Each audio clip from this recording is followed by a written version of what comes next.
Nas semanas antes do parto, o corpo produz menos progesterona e aumentam os níveis de outros hormônios. As prostaglandinas amaciam o colo do útero e a ocitocina provoca as contrações. As contrações do trabalho de parto são ritmadas e doloridas e vêm cada vez mais fortes. Os músculos verticais uterinos se tensionam e fazem o colo do útero abrir. Os músculos no alto do útero contraem e relaxam, empurrando o bebê para baixo. O tampão, uma camada de muco que fecha o colo do útero, pode ser eliminado alguns dias antes ou então no meio do trabalho de parto. Quando a bolsa rompe, o líquido amniótico escapa, às vezes em grande quantidade, às vezes aos poucos. O colo do útero começa a dilatar e ficar mais fino. Quando a dilatação chega a 4 centímetros, começa a fase ativa do trabalho de parto, com contrações mais fortes e frequentes. Com 8 centímetros começa a parte mais dolorida do parto. A dilatação é considerada total quando chega a 10 centímetros e pode surgir aí uma grande vontade de fazer força. Isso quer dizer que começou a fase expulsiva do parto. A cada contração o bebê desce mais. Os ossos da cabeça se aproximam para que ele passe pelo canal de parto, que é estreito. A cabeça do bebê fica visível por fora. Está chegando o grande momento. Com mais algumas contrações e um pouco de força, aparecem o rosto, os ombros e o resto do corpo.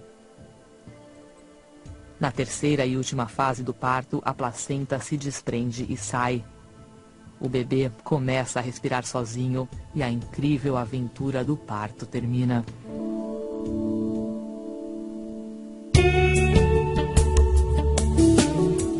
A cesariana, muitas vezes chamada de cesárea, é um procedimento cirúrgico no qual são feitas incisões no abdômen e no útero de uma mulher para dar à luz um bebê. Algumas cesarianas são planejadas. No entanto, a necessidade do processo geralmente se torna aparente após o início do trabalho de parto, quando as condições anormais que causam um parto natural não são seguras para a mãe ou o bebê. As indicações comuns para uma cesariana são distocia, placenta prévia e sofrimento fetal. Distocia, ou trabalho não progressivo e prolongado, pode ocorrer quando a cabeça do bebê não se encaixa no canal de parto ou o corpo está em uma posição desfavorável, como quando é perpendicular ao canal de parto ou nádegas, como é a posição pélvica. A placenta prévia ocorre quando a placenta que está em uma posição baixa obstrui parcialmente ou totalmente a abertura do colo do útero. O sofrimento fetal ocorre quando a saúde do bebê está em perigo iminente, geralmente devido ao fluxo insuficiente de sangue através da placenta ou do cordão umbilical.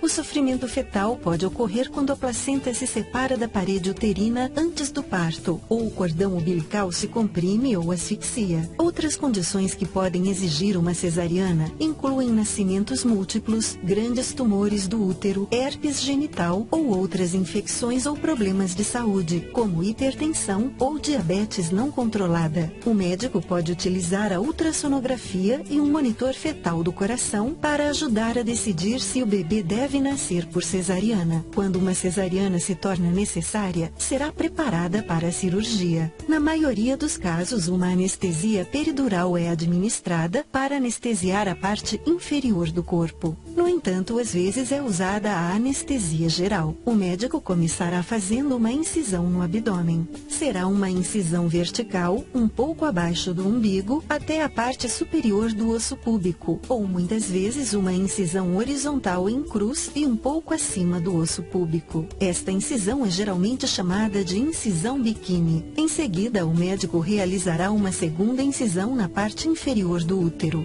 Após a abertura do útero, o médico rompe a bolsa amniótica se ainda estiver intacta e em seguida o bebê nasce. O tempo entre a incisão inicial abdominal e o nascimento é normalmente de 5 minutos.